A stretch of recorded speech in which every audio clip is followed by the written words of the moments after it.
அனைவருக்கும் வணக்கம். இது உங்கள் தமிழ் அரசு வலையொலி. நான் உங்கள் சரவணன்.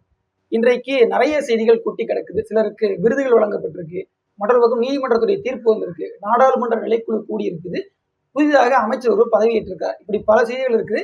இது எல்லாவற்றையும் பற்றி தான் இன்றைய காணொலியில் பார்க்கிறோம். வாங்க பார்க்கலாம். சிங்கத்தின் குகைக்குள் சிறுநரிக்கு இடம் கொடுத்த செந்தமிழ் நாட்டின் உரிமை இழந்தோம். பொங்கும் உணர்வில் எழுந்தமிழ் அரசு சட்டமன்றம் நடைபெற்றுக் கொண்டிருக்கும் போதே அமைச்சரவை மாற்றம் செய்யலாமா அப்படின்னு ஐயா கருணாநிதி அவர்கள் 2016 எழுப்பிய ஒரு கேள்வி. அது இன்றைக்கு சமூக வலைத்தளங்கள்ல வலம் வர தொடங்கி இருக்குது.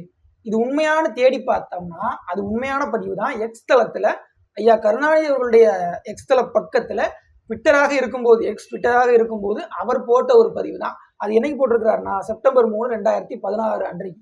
ஆகஸ்ட் மாதத்தினுடைய இறுதியில அம்மையார் ஜெயலலிதா அவர்கள் அமைச்சரவை மாற்றத்தை செஞ்சாங்க. அந்த அமைச்சரவை மாற்றத்தின் பொழுது சட்டமன்றம் நடைபெற்றுக் கொண்டிருக்கும் போது இப்படி அமைச்சரவை மாற்றம் செய்யலாமா அப்படிங்கிற கேள்வியை ஐயா கருணாநிதி அவர்கள் அன்றைக்கே கேட்டிருந்தாரு. அதுபோக அவர்கள் மீதான ஊழல் குற்றச்சாட்டுகளையுமே ஒரு பெரிய குற்றச்சாட்டாக ஐயா கருணாநிதி அவர்கள் எழுப்பியிருந்தாரு அப்படிங்கிறதும் கவனிக்கத்தகுந்த ஒன்று. ஏன் சட்டமன்றம் நடைபெற்றுக் கொண்டிருக்கும் போதே அமைச்சரவை மாற்றம் செய்யலாமா அப்படின்ற கேள்வி எழுதுனா, ஒரு சட்டமன்றம் கூடியிருக்கும் போது மானிய கோரிக்கை விவாதம் நடைபெறலாம், கேள்வி பதில் நடைபெறலாம், சட்ட வரைவுகள் குறித்த விவாதங்கள் நடைபெறலாம். அப்ப அது குறித்த துறை சார்ந்த அமைச்சர்கள் தான் கேள்விகளுக்கு பதில் விவாதங்களுக்கு பதில் சொல்லக்கூடியவர்களாக இருப்பார். இப்ப அமைச்சர்களுடைய துறைகளை மாற்றம் செய்யும் பொழுது புதிதாக வரக்கூடிய அமைச்சர் அது குறித்த அந்த நேரத்தில் நடந்த அந்த பிரச்சனைகள் குறித்த தெளிவு இல்லாம, அது குறித்த புரிதல் இல்லாம ஏதாவது ஒரு பதில சொன்னார்னா அது அங்க ஒரு சிக்கலாக உருவெடுக்கும். அப்படிப்பட்ட சிக்கல்கள் உருவாகக்கூடாதுன்னு தான் சட்டமன்றம் நடைபெற்று கொண்டிருக்கும் போது அமைச்சரவை மாற்றம் செய்யக்கூடாதுன்னு அன்றைக்கு ஐயா கருணாநிதி அவர்கள் சொன்னார். கிட்டத்தட்ட அன்றைய காலகட்டங்களில் 42 முறை அம்மையார் ஜெயலலிதா அவர்கள் அமைச்சரவை மாற்றத்தை செஞ்சாங்க அப்படிங்கிறது மிக முக்கியமான ஒரு தகவல். அந்த மாதிரி செய்யல, கிட்டத்தட்ட 5 முறை தான் செய்திருக்கிறார் அப்படின்னாலும் கூட இது சட்டமன்றம் நடந்து கொண்டிருக்கும் போதே செய்யப்பட்ட ஒரு அமைச்சரவை மாற்றமாக தெரியும். அப்ப இப்படிப்பட்ட ஒரு அவசர கதியில செய்யப்பட்ட ஒரு அமைச்சரவை மாற்றம் ஏன் அப்படிங்கிற ஒரு கேள்வியை ஐயா ஸ்டாலின் அவர்கள் முன்வைக்கிறாங்க. ஒண்ணும் இல்லை, சென்னை உயர்நீதிமன்றம் பொன்முடி அவர்கள் மீது எடுத்த ஒரு நடவடிக்கை, அதே நேரத்தில் மக்கள் கிட்ட அவருடைய பேச்சின் மீதான ஒரு நெருக்கடியான ஒரு விஷயமும் வந்திருக்குது. அது மட்டும் இல்லாம அவர் மதங்கள் சைவம் வைணவம் குறித்து பேசினதுனால அது சங்கிகளுடைய வாய்க்கும் ஒரு அவலாக அமைந்து விட்டது. உண்மையை சொன்னா இவர் தான் முதலமைச்சர் ஸ்டாலின் அவர்கள் கண்டித்திருக்க வேண்டும். ஆனால் அவரை கண்டிக்காம பிடிஆரை கண்டிச்சிருக்கிறாரு அப்படிங்கிறது ஒரு பாரபட்சமான அணுகுமுறை, ஒரு நியாயமற்ற ஒரு அணுகுமுறை விமர்சனம் தான் சொல்லலாம். 2021 பதவியேற்ற திமுக அமைச்சரவை 4வது முறையாக மாற்றி அமைக்கப்பட்டிருக்கு. 2021 மே 7ஆம் தேதி திமுக அமைச்சரவை முதல் முறையாக பொறுப்பேற்றது. அதற்கு பின்னாடி முதல் மாற்றம் அப்படிங்கிறது எப்ப நடந்துச்சுன்னு பாத்தீங்கன்னா 2022 டிசம்பர் மாதத்துல உதயநிதி அவர்கள் அமைச்சராக பொறுப்பேற்க வேண்டும் என்பதற்காகவே அந்த மாற்றம் நிகழ்ந்தது அப்படின்னு தான் சொல்லப்பட்டது. கிட்டத்தட்ட 10 அமைச்சர்கள் துறை மாற்றம் செய்யப்பட்டாங்க. குறிப்பாக அமைச்சர் மெய்யநாதன் அவர்களுடைய துறை 2 துறை அவர்கிட்ட இருந்துச்சு. ஒன்று சூழலியல் மற்றும் காலநிலை மாற்றத்துறை, மற்றொன்று விளையாட்டு மேம்பாட்டு மற்றும் இளைஞர் நலத்துறை. இந்த விளையாட்டு மேம்பாடு மற்றும் இளைஞர் நலத்துறை பிஏ அவர்கிட்ட இருந்து பிடுங்கி உதயநிதி அவர்களுக்கு கொடுத்தாங்க. மற்றபடி அவர் அந்த துறையினுடைய அமைச்சராக மட்டும் இருந்தாரு.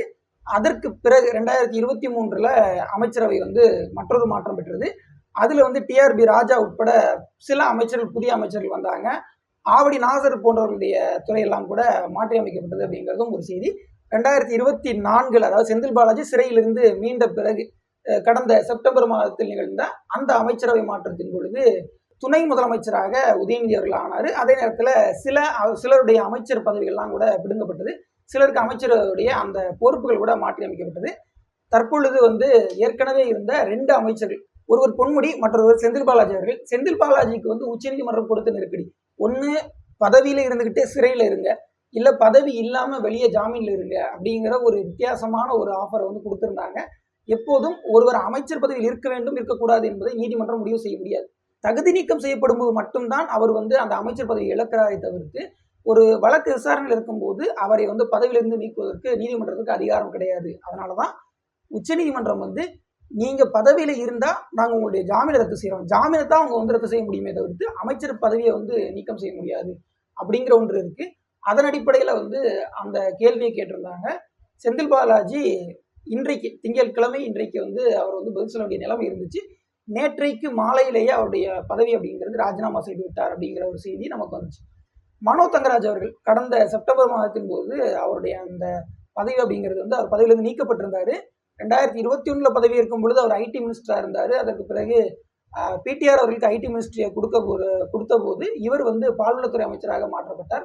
அதற்கு அப்பவும் கூட கொழுப்பு திருடன் அப்படின்ற மாதிரியான பெயர்ல எல்லாம் வந்து நிறைய ட்ரெண்ட் வந்துச்சு.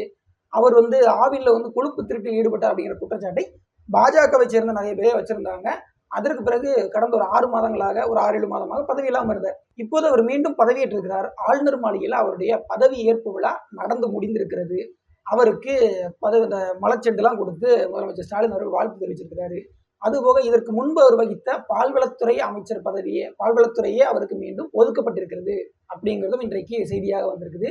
இவருக்கு எதுக்குப்பா அமைச்சர் பதவி கொடுக்குறீங்க? ஏற்கனவே கன்னியாகுமரியிலிருந்து கனிம வளங்களை கடத்துவதை நியாயப்படுத்தி அதை இன்னும் சீரும் சிறப்புமாக செய்ய வேண்டும்னு சட்டமன்றத்தில் பேசின ஒருவர் இவருக்கு அமைச்சர் பதவி கொடுப்பது நியாயமா அப்படிங்கிற ஒரு கேள்வியை பலரும் சமூக வலைத்தளங்கள்ல நேற்றைக்கு எழுப்பியிருந்தாங்க. அவர் அமைச்சராக போகிறார் அப்படிங்கிற செய்தி வந்த உடனேயே இந்த கேள்விகள் எல்லாம் எழத் தொடங்கிருச்சு. செந்தில் பாலாஜியினுடைய 2 துறைகள் அமைச்சர் சிவசங்கருக்கும் அமைச்சர் முத்துசாமி அவர்களுக்கும் பிரித்து வழங்கப்பட்டிருக்கு அப்படிங்கிறத நேற்றைக்கே நான் சொல்லியிருந்தேன். மற்றொரு பக்கம் அமைச்சர் பொன்முடி அவர்களுடைய பதவி பறிவு இருக்கு. இந்த நேரத்துல அவருடைய தொகுதியில் இருக்கக்கூடிய திமுக தொண்டர்கள், குறிப்பாக கவுன்சிலர் போன்றவர்கள் எல்லாம் வந்து அவங்க வந்து பெட்ரோல் ஊற்றி தீக்குளிக்க முயற்சி பண்ணதும், அவர் வாங்கி கொடுத்த புல்லட்டை வந்து ஒருத்தர் எரிக்க முயற்சி பண்ணார்ன்ற மாதிரியான ஒரு செய்தியுமே வலைத்தளங்கள்ல பார்க்க முடிஞ்சுது. ஸோ அப்படிப்பட்ட சோகத்துல திமுக தொண்டர்கள் பொன்முடி அவருடைய பதவி பறிபோன சோகத்துல இருக்கிறாங்க அப்படின்னு நினைச்சோம்னா, நேற்றைக்கு திமுகவுடைய இளைஞரணி பொறுப்பாளர்களுடைய ஒரு கூட்டம், வாக்குச்சாவடி இளைஞரணியுடைய கூட்டம் நடந்திருக்கு. அந்த வாக்குச்சாவடி முகவருடைய இளைஞரணி கூட்டத்துல அவர்களுக்கு அசைவ விருந்து போடப்பட்டிருக்கு. சரி, அது கூட போடப்பட்டா பரவாயில்ல. கூலிங்கான பீர், டாஸ்மாக்ல கூட கிடைக்காத கூலிங்கான பீரை ஐயா பொன்முடி அவர்களுடைய பதவி பறிபோன சோகத்தை கூட மறந்து விட்டு இவர்களெல்லாம் குடித்திருக்கிறார்கள் அப்படிங்கிற ஒரு செய்தி இன்றைக்கு சமூக வலைத்தளங்கள்ல பற்றி பரவ தொடங்கி இருக்கு. கிட்டத்தட்ட தீ மாறி பரவி இருக்கு அப்படின்னே சொல்லலாம். ஐயா பொன்முடி அவர்களுடைய அந்த பதவி பறிபோன சோகம் அதுவாவது உங்களுக்கு இருக்க வேண்டாமையா அப்படின்னு தான் எனக்கே கேட்க தோணுது. ஏற்கனவே சொன்ன துரைமுருகன் அவர்களும் இதே மாதிரியான மோசமான பேச்சை பேசியிருக்கிறார். துரைமுருகன் பொதுச் செயலாளர், பொன்முடி அவர்கள் துணை பொதுச் செயலாளர். துணை பொதுச் செயலாளருடைய பதவியை பிடுங்குவாங்களாம், துணை பொதுச் செயலாளருடைய அமைச்சர் பதவியை பிடுங்குவாங்களாம். ஆனால் பொதுச் செயலாளராக இருக்கக்கூடிய துரைமுருகன் மீது எந்த விதமான நடவடிக்கையுமே இல்லை. இது ஒரு அப்பட்டமான பாரபட்சமான நடவடிக்கை அப்படிங்கிறது தெல்ல தெளிவா தெரியும். சரி, மற்றொரு பக்கம் வந்து மற்ற அமைச்சர்களுக்கு கொடுக்கப்பட்ட பதவியை வந்து கேள்வி கேட்க முடியாதுன்னு சிலர் நினைக்கிறாங்க. பட் எல்லார் மேலேயுமே குற்றச்சாட்டு இருக்கு அப்படிங்கிறது கவனிக்க தகுந்த ஒன்று. இன்றைக்கு அமைச்சரவையில் பங்கு பெற்றிருக்கக்கூடிய மற்றொரு அமைச்சரான ஐயா பெரியசாமி அவர்கள், அவர் அமைச்சர்ங்கிறத தாண்டி தமிழ்நாட்டிலேயே அதிக வாக்குகள் வித்தியாசத்தில் வெற்றி பெற்ற சட்டமன்ற உறுப்பினர் பெரியசாமி, 1,05,000 வாக்குகள் வித்தியாசத்துல வெற்றி பெற்ற ஒரு சட்டமன்ற உறுப்பினர். அவர் மீதான அந்த சொத்து குவிப்பு வழக்கு அப்படிங்கிறதுல இருந்து அவர் விடுவிக்கப்பட்டிருந்தார். அந்த விடுவிப்பு செல்லாது அப்படின்னு சொல்லி அந்த விடுவிப்பை ரத்து செய்து மீண்டும் அதை தினசரி வந்து விசாரித்து 6 மாதத்திற்குள் அதற்கான வழக்கு விசாரணை முடிக்க வேண்டும் அப்படின்னு சென்னை உயர்நீதிமன்றத்துடைய நீதிபதி வேல்முருகன் அவர்கள் சொல்லியிருக்கிறாரு. அதுபோக சிட்கோ நிலத்தை அபகரித்த வழக்குல ஐயா அமைச்சர் மா சுப்பிரமணியம் அவர்கள் அவர் வந்து ஆஜராக வேண்டும் அப்படிங்கிற ஒன்றையும் சென்னை நீதிமன்றம் சொல்லியிருக்குது. ஆக பல அமைச்சர்கள் மீதும் இந்த குற்றச்சாட்டுகள் தொடர் வரிசையாக வந்துகிட்டே இருக்குது. இதற்கு முன்னாடி MRK பன்னீர்செல்வம், தங்கம் தென்னரசு, சாத்தூர் ராமச்சந்திரன், ஐயா மா சுப்பிரமணியம் அவர்கள் மீதான வழக்கு, ஐயா துரைமுருகன் மீதான வழக்கு, ஐயா பொன்முடி மீதான வழக்கு, திமுகவுடைய அமைச்சரவையில் இருக்கக்கூடிய அமைச்சர்கள்ல யார் யார் மீதெல்லாம் சொத்து குவிப்பு வழக்கு இல்லை அப்படின்னு கேள்வி கேட்டா புரோக்கே திணற அளவுக்கு யார் மேல வழக்கு இல்லைன்னு தெரியாத அளவுக்கு எல்லார் மேலேயும் வழக்கு இருக்கும் போல அந்த அளவுக்கு வழக்குகள் இருக்கு. அதுல பெரும்பாலானவர்கள் மீது சொத்து குவிப்பு வழக்கு இருக்கு. ஐயா ஆராசா அவர்கள் மீதுமே அந்த சொத்து குவிப்பு வழக்கெல்லாம் கூட இருக்கு. அப்போ பெரும்பாலானவர்கள் மீது உள்ள வழக்குகள் எல்லாமே அவர்கள் மேல தலைக்கு மேல தொங்கிட்டு இருக்கு, கத்தி மாதிரிதான் இருக்கு அப்படிங்கிறதையும் நாம கவனிக்கணும். அது மட்டும் இல்லாம ஐயா கருணாநிதி அவர்கள் சொன்னபடி இதற்கான பாதிப்புகளையும் இந்த அமைச்சரவை சந்தித்திருக்கிறது அப்படிங்கிறது மிக முக்கியமான ஒன்று. ஏன்னா செந்தில் பாலாஜி அவர்களுக்கு இன்றைக்கு வரைக்கும் தான் உச்சநீதிமன்றம் கெடு கொடுத்திருந்தது. செந்தில் பாலாஜி அவர்கள் வந்து பதவி விலகப் போகிறார் அப்படிங்கிறத வந்து ஏற்கனவே முடிவு செய்ததுனால செந்தில் பாலாஜி அவர்கள் கொண்டு வர இருந்த அந்த மருத்துவ கழிவுகளை கொட்டினால் அதற்கான தண்டனைக்கான ஒரு சட்டவரைவு, அந்த சட்டவரைவை செந்தில் பாலாஜி அவர்கள் தான் முன்மொழிவதாக இருந்தது, சட்டமன்றத்தில் அறிமுகப்படுத்துவதாக இருந்தது. ஆனால் அதை சட்டத்துறை அமைச்சர் ரகுபதி அவர்கள் அறிமுகப்படுத்தினார். அப்போதே தெரிந்துவிட்டது அமைச்சர் செந்தில் பாலாஜி அவர்கள் பதவி விலகப் போகிறாரு. ஏன்னா அவர் வந்து இதை அறிமுகப்படுத்தினார்னா இந்த சட்டவரைவு குறித்த கேள்விகளுக்கெல்லாம் செந்தில் பாலாஜி அவர்கள் தான் பதில் சொல்வதாக இருப்பார்.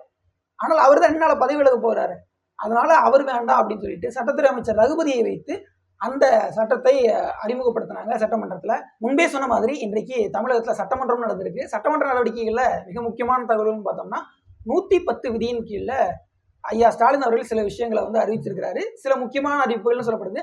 பழைய ஓய்வூதிய திட்டத்திற்கு ஒரு குழு போட்டு 9 மாதங்களுக்குள்ள ஒரு அறிக்கை தரணும் அப்படின்னு வந்து ஏற்கனவே சொல்லியிருந்தாங்க. அந்த 9 மாத அறிக்கையை செப்டம்பர் மாதத்துக்குள்ளேயே கொடுக்கணும் அப்படிங்கிற ஒரு அறிவுறுத்தலையும் வழங்கியிருக்கிறாரு. ஏன்னா பலவிதமான நெருக்கடிகள், குறிப்பாக அரசு ஊழியர்கள் கொடுக்கக்கூடிய நெருக்கடிகளை அவர்களால் தாங்க முடியவில்லை. ஏற்கனவே ஜாக்டோ ஜியோ போன்ற பல அமைப்புகள் திமுகவுக்கு எதிராக பொங்கி எழுந்து ஆவேசமாக பேசினதை நம்மளால பார்க்க முடியுது. அதனால அவர்களை சமாதானப்படுத்த செப்டம்பருக்குள்ள அறிக்கை வேணும் அப்படின்னு சொல்லியிருக்கிறாரு. ஏற்கனவே இருக்கக்கூடிய அந்த விடுமுறை நாட்களை சரண் செய்து அதை வந்து என்கேஷ் பண்ணி பணமாக மாற்றக்கூடியதற்கு இந்த ஆண்டிலிருந்து நடைமுறைக்கு வரும் அப்படிங்கிற மாதிரியான விஷயம் முதற்கொண்டு நிறைய அறிவிப்புகள், குறிப்பாக சிறப்பு பணம் மாதிரியான நிறைய அறிவிப்புகளை கொடுத்திருக்கிறாரு. இது அமைச்சரவை மாற்றத்தை மூடி மறைப்பதற்கான ஒரு செயல் அப்படின்னு கூட பார்க்கப்படுது. சட்டமன்றத்துல செல்வ பெருந்தகை அவர்கள், அவர் வந்து காங்கிரசுடைய ஆட்சி காலம் தான் நீட் கொண்டு வரப்பட்டது யாராவது நிரூபிச்சீங்கன்னா நான் வந்து பதவி விலகிடுறேன் அப்படிங்கிற மாதிரியான பேச்சுக்களை எல்லாம் பேசியிருக்கிறாரு. எதிர்க்கட்சி தலைவரான எடப்பாடி பழனிசாமி அவர்கள் ஏற்கனவே நடந்த ஆம்ஸ்ட்ராங்கனுடைய படுகொலையில அவனுடைய கொலை குற்றவாளியாக கருதப்பட்ட திருவேங்கடம் என்கவுண்டர் செய்யப்பட்டது அப்படிங்கிறது அந்த கொலையை மூடி மறைப்பதற்கான செயல் அப்படின்னு பேசியிருக்கிறாரு. பஹல்காம் தாக்குதலுக்கு பிறகு நாடாளுமன்ற பாதுகாப்பு நிலைக்குழு இன்றைக்கு கூடியிருக்கு. இதுவும் மிக முக்கியமான ஒரு நிகழ்வாகத்தான் பார்க்கப்படுது. மற்றபடி பெரும்பாலான பாகிஸ்தானியர்கள் வெளியேற்றப்படுவது, அவங்க இந்த மாநிலத்தில் இல்லை அப்படிங்கிற செய்திகளும் நிறையவே வருது அப்படிங்கிறதையும் நம்மளால பார்க்க முடியுது. மற்றொரு பக்கம் நீதிமன்றத்துக்கு வந்தோம்னா உச்சநீதிமன்றம், உயர்நீதிமன்றம் பல தீர்ப்புகளை வழங்கியிருக்கிறாங்க. குறிப்பாக 2003ஆம் ஆண்டு நடந்த ஒரு சாதிய ஆணவ படுகொலை, கண்ணகி முருகேசனுடைய அந்த சாதிய ஆணவ கொலை, அதற்கு ஏற்கனவே உயர்நீதிமன்றம் அளித்த அந்த ஆயுள் தண்டனை தீர்ப்பை உச்சநீதிமன்றம் உறுதிப்படுத்தி இருக்கு அப்படிங்கிற ஒரு தீர்ப்பையும் இன்றைக்கு வந்திருக்குது. அதையும் பார்க்க முடியுது. அதே நேரத்தில் கோவை மகளிர் நீதிமன்றம் நீண்ட காலமாக விசாரித்து வந்த அந்த பொள்ளாச்சி பாலியல் வன்கொடுமை வழக்கு, அதாவது கடந்த காலங்களில் தமிழ்நாட்டையே உலுக்கிய அந்த பொள்ளாச்சி பாலியல் வன்கொடுமை வழக்குல பலரும் சேலம் மத்திய சிறையில் அடைக்கப்பட்டிருக்கிறாங்க. அந்த வழக்குல இருதரப்பு வாதங்களும் முடிவடைந்துருச்சு. மே 13ஆம் தேதி தீர்ப்பு அப்படிங்கிறத நீதிமன்றம் அறிவித்திருக்கிறது. அதே நேரத்தில் 77 நீதிபதிகள் பணியிட மாற்றம் செய்யப்பட்டிருக்கிறாங்க. அதனால இந்த கோவை மகளிர் நீதிமன்றத்தினுடைய இந்த வழக்கை விசாரித்த நீதிபதியும் வந்து பணியிட மாற்றம் செய்யப்பட்டிருக்காங்க அப்படிங்கிறதும் மற்றொரு சிக்கலாக அமைந்திருக்குது.